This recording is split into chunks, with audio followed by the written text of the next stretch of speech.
So good morning everyone. Welcome to UPSC परीक्षा. My name is Rohit Kumar.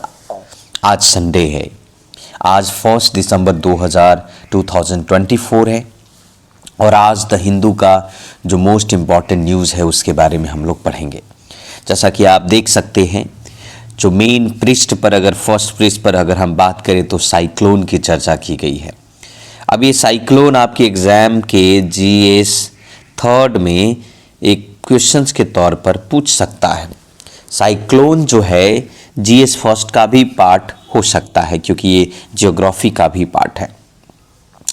Cyclone, अब सबसे पहले बेसिक चीज़ से समझते हैं कि हमारे एग्ज़ाम के पॉइंट ऑफ व्यू से द हिंदू को कैसे पढ़ा जाए. ये ज़्यादा इम्पॉर्टेंट है. अब यहाँ पर देखो कि जो साइक्लोन है, ये साइक्लोन, इसका नाम फिंगल, साइक्लोन फिंगल जो है ये एक नाम है. हर साइक्लोन का कुछ ना कुछ एक नाम दिया जाता है. तो ये अभी फ़िलहाल तमिलनाडु के कोस्ट तक पहुंच गया है. चेन्नई में 3 लोग की मृत्यु हो गई है इस साइक्लोन के कारण से. थोड़ा सा हम समझते हैं इस साइक्लोन के बारे में.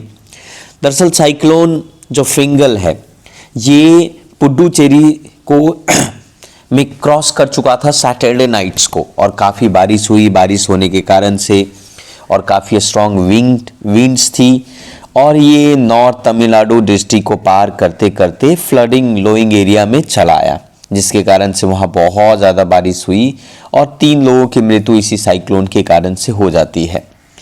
दरअसल अब यहाँ कहा जाता है कि this is the second cyclone, ये दूसरी साइक्लोन है जो बे ऑफ बंगाल में इस सीजन में बे ऑफ बंगाल में यानी कि बंगाल की खाड़ी में डेवलप्ड हुआ है. ऐसा रीजनल मेट्रोलॉजिकल सेंटर जो चेन्नई में कहा है कि ये जो साइक्लोन एडवांस जो स्पाइरल्स बैंड्स बना रहे हैं और ये 7 PM तक ये आप कह सकते हैं कि क्रॉस कर चुके थे. अब इसके कारण से काफ़ी हैवी रेनफॉल की एक्सपेक्टेशंस हैं. संडे को काफ़ी बारिश होगी और जिसके कारण से पहले से ही लोगों को आगाह कर दिया गया है. ऐसा कहा जा रहा है कि इसका स्पीड 90 किलोमीटर पर माइल है आपका, इसका स्पीड है आपका. बहुत सारे एयरपोर्ट अथॉरिटी ऑफ इंडिया ने भी संडे के आने वाली बहुत सारे फ्लाइट्स को कैंसिल कर दिया है. बहुत सारे रोड सब हाईवे एवरीथिंग को, और वहाँ पर है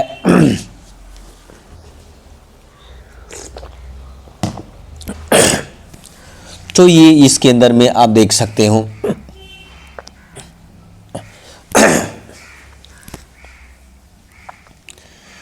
तो साइक्लोन का ये खबर. दूसरा न्यूज़ है महाराष्ट्र से संबंधित. Election commission agree to review Congress concern on Maharashtra poll. Election commission of India जो है, इलेक्शन कमीशन ने सैटरडे को कहा कि ट्रांसपेरेंट प्रोसेस से महाराष्ट्र असेंबली का इलेक्शंस हुआ है, लेकिन फिर भी कांग्रेस की बातों पर कि कांग्रेस ने कहा कि इसे रिव्यू करवाना चाहिए, लेजिस्लेट और रिव्यू करवाना चाहिए, इसकी बात उन्होंने मान ली है. तो ये कहानी तो चलती रहेगी पर हमारे एग्ज़ाम के पॉइंट ऑफ व्यू से इतना कुछ खास नहीं है. अभी फ़िलहाल आप देख सकते हो कि नेशंस में यहाँ पर देखेंगे कि प्रोडक्शंस कर्व को लेकर, खास करके प्लास्टिक को लेकर डिप्लोमेट्स ने वार्न किया है सैटरडे को कि मेजॉरिटी ऑफ कंट्री जो है walk away from talks. World first plastic pollution agreement से बाहर हो रहे हैं. बहुत सारे डेलीगेट्स उसे कंटिन्यू नहीं भी करना चाहते, इसका विरोध कर रहे हैं. आपको बता दूं कि 200 से ज़्यादा कंट्री जो है in North Korea, nearly 200 country are in South Korea's Busan में नेगोशिएशन के लिए डील पर आए हैं प्लास्टिक पॉल्यूशन को लेकर. फिर भी प्रयास जारी है कि इस पॉल्यूशन को कैसे कंट्रोल. पहली बार ये नेगोशिएशन किया जा रहा है, पहली बार big plastic, big oil, big emission जैसे कैंपेन को चलाए जा रहे हैं. 100 कंट्री ने इसे मानने से भी इनकार कर दिया है. तो ये कहानी जो है कई दिनों से चलता आ रहा है. ये भी हमारे एग्ज़ाम के पॉइंट ऑफ व्यू से महत्वपूर्ण है, लेकिन जब तक फाइनल नहीं हो जाता तब तक आपको ऐसे ही पढ़ते रहना होगा. नेक्स्ट यहाँ पर अगर आप देखें एंटी कन्वर्जन बिल को लेकर के, आपको पता होगा कि anti conversion bill to tackle love jihad in Rajasthan के अंदर. यहाँ पर आपको बता दूं कि भारतीय जनता पार्टी राजस्थान में सैटरडे को ये निश्चय किया कि हम लोग इस बिल को इंट्रोड्यूस नेक्स्ट सेशन में करेंगे, यानी कि स्टेट असेंबली यानी कि राजस्थान के स्टेट असेंबली के अगले सेशन में इस बिल को इंट्रोड्यूस करने जा रहे हैं to prevent religious conversions carry out by force, fraud और इन डॉक्यूमेंटेशंस, यानी कि फ्रॉड के जरिए, ज़बरदस्ती या इन डॉक्यूमेंटेशंस के थ्रू ज़बरदस्ती परिवर्तन जो है वो गुनाह होगा।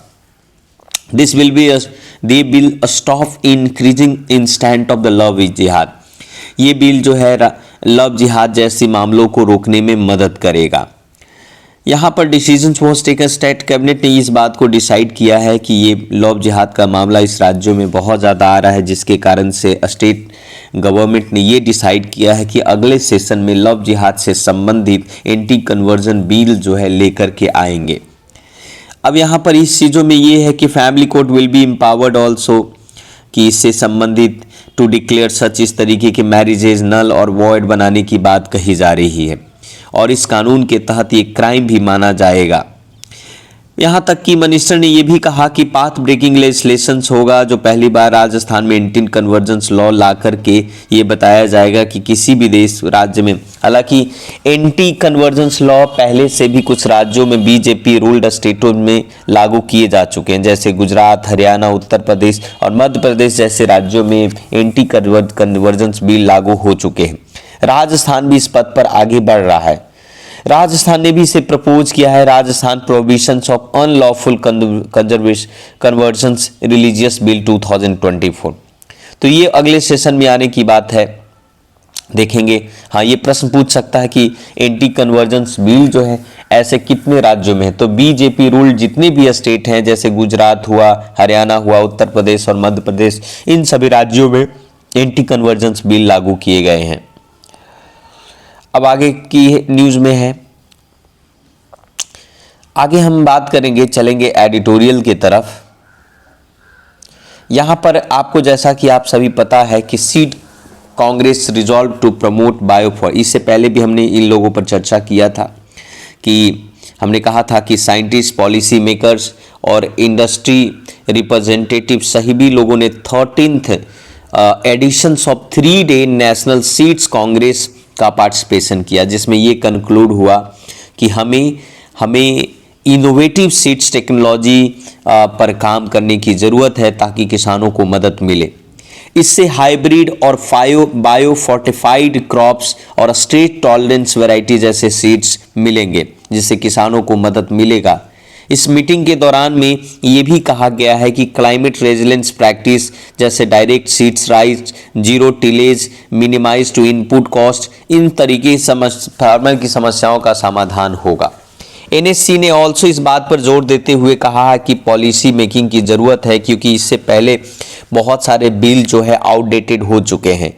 तो सरकार को न्यू सीड्स बिल लेकर आना चाहिए ताकि सीड्स एंटरप्रेन्योरशिप और साथ साथ में सप्लाई चेन में भी इम्प्रूवमेंट हो और बिल्डिंग कैपेसिटी फार्मरों के बीच में बने। इससे किसानों को उच्चतम किस्म के बीज भी मिलेंगे। साथ साथ में इस नेशनल सीड्स कॉन्फ्रेंस का कांग्रेस का ये भी मकसद था, थीम था innovative for a sustainable seed ecosystem. More than 700 delegates जो है भारत के लिए पहुंचे थे, अब्रोड से भी कुछ लोग आए थे, है ना। और यहाँ पर इस चीज़ों पर बेस के आधार पर साथ साथ में state horticulture, agriculture marketing, agriculture foreign trades, agriculture export, ये सभी लोग इसमें पार्टिसिपेट किए थे और भारत के पार्लियामेंट को भी कहा है कि भाई आप इस पर एक बेहतर कानून बनाएं ताकि ये चीज़ें, साथ साथ में हाइब्रिड, बायो फोर्टिफाइड जैसे क्रॉप्स और वेजिटेबल सीड्स भी मिलेंगे ताकि इसके साथ साथ प्रोडक्टिविटी में भी बूस्टअप मिलेगा और प्रॉफिटेबिलिटी होगा। पब्लिक प्राइवेट पार्टनरशिप को भी इसमें इन्वॉल्व करने की बात कही गई है, जिसका परिणाम ये होगा कि उत्तम किस्म के बीज जो है किसानों को मिलेंगे। इसके साथ साथ राइस रिसर्च इंस्टीट्यूट भी इसमें शामिल था, उन्होंने भी बहुत सारे क्लाइमेट चेंजेस के पर बात किया, जिस प्रकार से मेल न्यूट्रिशन, फूड में इनसिक्योरिटी हो रही है, उससे बीज समस्या का समाधान कर सकता है। तो ये इससे संबंधित था। फिर नेक्स्ट अगर हम बात करें कि प्रधानमंत्री इनॉग्रेट करेंगे festival to celebrate cultural economic 8 north eastern state में। मैं आपको बता दूं कि प्रधानमंत्री नरेंद्र मोदी कह सकते हैं कि अष्टलक्ष्मी महोत्सव 2024 का आयोजन करेंगे। ये फेस्टिवल 3 दिन का फेस्टिवल होगा जो 6 दिसंबर से भारत मंडपम में नई दिल्ली में इसका शोकेस किया जाएगा, जिसमें कल्चरल, सोशल और इकोनॉमिकल फैब्रिक इन 8 राज्यों के नॉर्थ ईस्ट 8 राज्यों के सामाजिक और आप कह सकते हैं सांस्कृतिक और आर्थिक फैब्रिक को दिखाया जाएगा। यूनियन मिनिस्टर जो है development of North Eastern region Jyotirao Scindia ने कहा कि festival would provide to unprecedented platform for the regional variants, textile से related, artisan craft, geographical indication, इन सभी चीज़ों में दिखाए जाएंगे। ये 8 फॉर्म में होंगे, हर राज्य का, खास करके इन 8 राज्यों का अपना अपना होगा। इससे कल्चरल, सोशल, इकोनॉमिक फैब्रिक में और भी बढ़ोतरी होगी और साथ साथ में नॉर्थ ईस्टर्न के आर्टिशियंस, बायर्स, इन सभी को और भी बेहतर तरीके से उनका विकास होगा। प्रधानमंत्री नरेंद्र मोदी ने इस विजन्स को भी आगे बढ़ाते हुए कहा है, PM visions that we engine for the growth of India के लिए हमारा नॉर्थ ईस्ट बहुत ही महत्वपूर्ण है। ऐसे में ये 8 अवतार ऑफ लक्ष्मी है, यानी लक्ष्मी के 8 अवतार है, जो प्रॉस्पेरिटी और आप कह सकते opulence, purity, wealth, knowledge, duty, agriculture, animal husbandry, ये सारे प्रमुखता होंगे। ज्योतिराव सिंधिया ने भी मिनिस्टर्स जो 5 टास्क ऑफ द फोर्सेस की भी एनालिसिस यहाँ पर कही है। तो ये 3 दिन का महोत्सव जो है खास करके मंडपम में मनाया जाएगा और इन सारे 8 राज्यों के होंगे। ये 8 राज्य प्रमुखता रूप से असम, अरुणाचल प्रदेश, मेघालय, मणिपुर, नागालैंड, मिजोरम, त्रिपुरा और सिक्किम जैसे 8 होंगे, जिन्हें 8 लक्ष्मी की उपाधि दी गई है। 8 फॉर्म ऑफ द प्रोस्पेरिटी भी कहा गया है। अब हम चलते हैं एडिटोरियल्स पर, जो हमारे एग्जाम के पॉइंट ऑफ व्यू से बहुत मजबूत है, जरूरी है। हम फैक्ट पर बात करेंगे। आज का जो एडिटोरियल्स है, what will be the fall out of the Bangladesh events. चलिए मैं कहानी की शुरुआत करता हूं यहाँ से। जैसा कि आप सभी जानते हैं कि कहानी 25 नवंबर की है। चिन्मय कृष्णा दास बांग्लादेश के सम्मिलितो सनातनी जागरण जोत की स्पोक पर्सन है। एक माइनॉरिटी रिलीजियस कम्युनिटीज ग्रुप है जो ढाका में इनको अरेस्ट कर दिया गया। चिटगांव के रूट से होते हुए इनको गिरफ्तार किया गया और गिरफ्तार करके इनको पुलिस कस्टडी में भेज दिया गया और उन पर सेडिशन के चार्ज लगाए गए हैं, देशद्रोह के चार्ज लगाए गए हैं। उनका ये कहना है कि उन्होंने बांग्लादेश के राष्ट्रीय फ्लैग का डिसरिस्पेक्ट किया है। अब यहाँ से इसकी शुरुआत होती कि what follow the arrest. Clash erupt हुआ। परिणाम ये हुआ कि गवर्नमेंट के लॉ ऑफिसर्स की मृत्यु हो गई। कॉमनल इंसिडेंट से होने के कारण से उस रीजन के 3 मंदिरों को डिस्क्रिएशंस किए गए, उस पर हमला किए गए। परिणामतः ये हुआ कि इस र्यूमर्स स्प्रेड के कारण से lawyer was also be killed by supporter of Vaishnavist, जो कि वैष्णविस्ट मॉन्ग के सपोर्टर हुआ करते के द्वारा जो है कि एक लॉयर को भी हत्या कर दी। मोर देन 18 इंडिविजुअल्स जो है उनको गिरफ्तार किया गया इन चार्जेस पर और कई लोगों पब्लिक प्रोसिक्यूटर की मर्डर को लेकर भी। अब मैं आपको दास जी के बारे में बता देता हूं कि दास एक फॉर्मर लीडर है पुंडरिक धाम का। पुंडरिक धाम वहाँ पर है, वहाँ इसका एक फॉर्मर लीडर है। एक रिलीजियस सेंटर है चिटगांव में, जिसे श्री कृष्णा और लॉर्ड जगन्नाथ के पूजन के लिए काफ़ी प्रसिद्ध माना जाता है। पुंडरिक जो है ऑल्सो सेंटर है international society of Krishna consciousness के, यानी कि इस्कॉन का। दास उससे एसोसिएटेड है, उस ऑर्गेनाइजेशन से रिसेंटली में एसोसिएटेड था, अभी भी एसोसिएटेड है।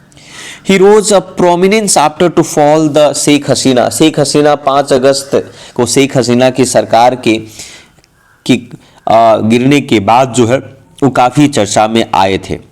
बहुत सारे माइनॉरिटी कम्युनिटीज़ पर खास करके लोगों पर अटैक भी किया था। ही हेल्ड 3 मेजर्स रैलीज इन ढाका। उन्होंने 3 रैलियां भी ढाका, चिटगांव और रंगपुर में किया था जी। और बहुत सारे उस माइनॉरिटी के सपोर्टर में उसके अधिकारों से लेकर के बहुत सारे भाषण भी किए, जिसके कारण से बहुत सारे political leader calling on him, उनको बुलाया और केस अगेंस्ट टू हिम और उन पर केस भी फायर किया गया कि by former local BNP leaders Firoz Khan के द्वारा। अब यहाँ पर इस चीज़ों को समझते हैं कि बांग्लादेश के नेशनल फ्लैग को कैसे उन्होंने डिसरिस्पेक्ट या इंसल्ट किया, इसके बारे में। Who was liver minority community. अब यहाँ पर बांग्लादेश के बारे में अगर हम बात करें कि बांग्लादेश एंशिएंट हिंदू और बुद्धिस्ट पॉपुलेशन हुआ करता था। रिसेंट डिके में अगर देखा जाए तो क्रिश्चियन कम्युनिटी भी धीरे धीरे उस जगहों पर जा रही है। साथ साथ में अगर देखा जाए कि ये ग्रुप्स मोबिलाइज बैकड्रॉप साल बाय दार मोबिलाइज। जब यहाँ पर अगर हम बात करें कि when Khaleda Zia become a prime minister in 1919। Khaleda Zia जब 1991 में प्रधानमंत्री थे तो minorities gather, Bangladesh Hindu Buddha Christian Oikya Parishad, ये सभी का एक माइनॉरिटी मिलकर एक ग्रुप बनाया गया था। मैं आपको बता दूं कि अकॉर्डिंग टू मोनिंदर कुमार नाथ, जो कि पब्लिक फेस हैं ग्रुप के, और उनको इस इंसिडेंट्स ऑफ डिस्क्रिमिनेशन और एट्रोसिटी हिंदुओं के अगेंस्ट, बुद्धिस्टों के अगेंस्ट, रिलीजियस कम्युनिटी के अगेंस्ट साल बरदार साल उनको देखने को मिला। और उन्होंने बहुत सारे पिटीशंस भी डाले कि न तो हसीना सरकार और ना ही इससे पहले की सरकार जो है इन माइनॉरिटी ग्रुपों को मदद कर रही है। तो इस फ्रस्ट्रेशन से बहुत सारे वहाँ की युवाओं ने और कम्युनिटीज़ ने मिल करके सरकार के खिलाफ या दास के साथ मिल करके इस तरीके का किया। अब यहाँ पर इस्कॉन बांग्लादेश की बात करूँ तो प्रेस कॉन्फ्रेंस 28 नवंबर को secretary of general of Bangladesh ISKCON मंदिर के बांग्लादेश चारू चंद्र दास ने कहा कि बहुत सारे ऐसे एक्टिविस्ट मॉन्क जो है इस्कॉन के, उसमें से Chinmoy Krishna Das been remove from their positions, उनके पोजीशन से हटा दिया गया। It was clearly stated that कि actions are not representative of ISKCON. इस बात से ये कहा जा रहा है कि इस्कॉन के रिप्रेजेंटेटिव के द्वारा ये इस तरीके के कदम नहीं उठाए गए। चारू चंद्र दास ने भी इस बात को कहा। साथ साथ में ये भी कहा कि इस्कॉन की कनेक्टिविटी जो है, ये ऑर्गेनाइजेशन किसी भी मर्डर और किसी भी प्रकार के पब्लिक प्रोसिक्यूटर से नहीं और किसी को ये सही नहीं मानती। हम लोग चाहते हैं कि इस्कॉन बांग्लादेश में नॉट इस तरीके की ट्रेजिक इवेंट में बांग्लादेश का इस्कॉन इन्वॉल्वमेंट नहीं है। अब यहाँ पर what is happening in the border state, ISKCON which is the based on the West Bengal's Mayapur. ISKCON जो है ये कम्प्लीटली वेस्ट बंगाल के मायापुर पर आधारित है। ये large supporter based West Bengal और त्रिपुरा और खास करके इस ऑर्गेनाइजेशन के सपोर्टर जो कि बांग्लादेश में ही भी हैं। प्रोटेस्टर ने डेमोन्स्ट्रेट किया बांग्लादेश असिस्टेंट हाई कमीशन को बाहर रखते हुए अगरतला और इन सभी चीज़ों को। मैं आपको बता दूं कि इस तरीके के मामले जो है बहुत साथ साथ में मोहम्मद यूनिस और चीफ एडवाइज़र को भी इस तरीके की चीज़ों के लिए भी काफ़ी क्रिटिसाइड किया। कॉमनल टेंशन, ऑनलाइन एक्सचेंज, इस तरीके की चीज़ें देखने को मिला। अब यहाँ पर आप देख सकते हैं what was the government respond क्या रहा। वहाँ की गवर्नमेंट अभी इंटरिम गवर्नमेंट यूनिस के हाथ में है। यूनिस स्ट्रेस दैट, इस बात पर जोर देते हुए कहा कि सरकार government is led by activist और human rights advocate who have clean record and they are not part of the any plot discrimination against two minority group but on the ground they are often to instance to all। अब इस चीज़ों पर करते हुए साथ साथ में भारत के बारे में अगर हम बात करें कि भारत और बांग्लादेश के बीच की टाई की बात करें तो interim Yunus government has been widely perceived to set back of India's Bangladesh policies. Miss Hasina had to warm tie with India. ये बात सत्य था कि भारत और बांग्लादेश के बीच का संबंध हसीना के शासनकाल में बहुत ही शानदार था। Bangladesh has been critically to a former prime minister being to harbored on the Indian soil and earlier to इस बेस के आधार पर, लेकिन miss Hasina verbal attack to believe to all this thing. तो कहीं ना कहीं बांग्लादेश और भारत के बीच के संबंध पर इसका कोई असर न पड़े, इसलिए इन चीज़ों पर बात की जा रही है। नेक्स्ट है the man behind to surge, Devendra Fadnavis, BJP के लीडर के बारे में दिया गया है जो कि आरएसएस से काफ़ी क्लोज थे। महाराष्ट्र में 148 सीट में से 132 सीट के साथ विजय प्राप्त हुआ है, सरकार बनने जा रही है। देवेंद्र फडणवीस का एक कहना था कि मेरा पानी उतरा देख, मेरे किनारे पर घर मत बनाना बसा लेना, मैं समंदर हूँ लौट कर वापस आऊँगा। ये स्टेटमेंट है फडणवीस साहब का कि don't settle on my banks thinking my water has receded, I am an oceans I will return. कहानी 2019 की है। After falling form of the government in Maharashtra, after splitting of the Shiv Sena leader Uddhav Thackeray और बीजेपी देवेंद्र फडणवीस का ये कोट था। BJP single largest party बनी है। आप गवर्नमेंट फॉर्म होने के बाद की अगर हम बात करें कि 2019 में बीजेपी ऑपोजिशन में 2.5 साल के लिए बैठी थी, क्योंकि सरकार उद्धव ठाकरे ने शरद पार्टी पवार के नेशनलिस्ट कांग्रेस पार्टी को ज्वाइन कर लिया था और कांग्रेस ने महाविकास अघड़ी गवर्नमेंट बनाया। मिस्टर फडणवीस और अमित शाह ऑपोजिशंस में बैठे। अब वो सरकार उलट 2022 के बाद शिवसेना एकनाथ शिंदे की लीडरशिप में अलग हो गई, उद्धव ठाकरे से अलग हो जाते। हालांकि उद्धव ठाकरे ने मिस्टर फडणवीस को ब्लेम किया था कि उन्होंने बीजेपी अपनी सत्ता को प्राप्त करने के लिए इस पार्टी को तोड़ने में मदद किया है। सम टाइम लेटर उसके बाद एनसीपी भी टूट जाती है, अजीत पवार की पार्टी अलग हो जाती है, बीजेपी सेना के साथ वो जुड़कर फिर से सरकार बना लेते हैं। ये पेकुलर सिचुएशन था जहाँ डिफरेंट फैक्शन शिवसेना और एनसीपी में देखने को मिले थे और इस लड़ाई युद्ध में ये पार्टियां काफ़ी थी। अब सरकार समय आ चुका कि आज जो है बीजेपी की सरकार फिर से महाराष्ट्र में लौट कर आए हैं। टुडे आज मिस्टर फडणवीस ने इस स्कल्पचर ऑफ बीजेपी विक्ट्री पर महाराष्ट्र को माना जाता है। लोकसभा के चुनाव के दौरान से पहले भी कई बार 28 सीटों को लेकर काफ़ी था। तो इस तरीके की इनकी कहानी है, पूरी इनकी जीवनी है। हालांकि हमारे एग्जाम के पॉइंट ऑफ व्यू से महत्वपूर्ण नहीं है, फिर किस प्रकार से उन्होंने काम किया और किस प्रकार से चीफ मिनिस्टर बने, कैसे बने, है ना, और कैसे आरएसएस का हिस्सा थे, ये पूरी कहानी इसके अंदर में है एग्जाम के पॉइंट ऑफ व्यू से। हालांकि उसने पोएम और इन सभी चीज़ों के बारे में भी कहा। तो ये था आज का द न्यूज़ द हिंदू, जो हमारे एग्जाम के पॉइंट ऑफ व्यू से था, जिसकी हम लोगों ने चर्चा की।